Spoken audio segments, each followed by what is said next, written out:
Ուղիղ ասել դա անհնար է իմ պատկերացումով եւ այդ նպատակով քննչական կոմիտեն եւ բոլոր պատշաճ մարմինները, այդ թվում ազգային անվտանգության ծառայության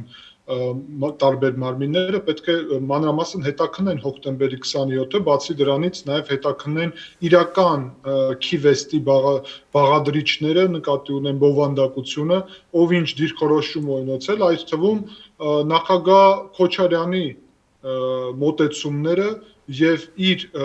ուրեմն քայլերը այդ ուղղությամբ, որովհետեւ միանշանակ չէ այդ հարցը, մենք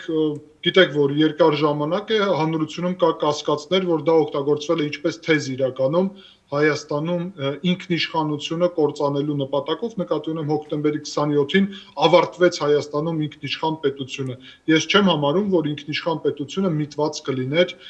ուրեմն այդպիսի մեծ դավաճանության, ինչպիսին է Հայաստանի տարածքները հանձնելը, որը առհասարակ ոչ օրինական է, հակասահմանադրական է եւ քրեական պատժելի գործ է։ Ես կարծում եմ, որ այս գործով նաեւ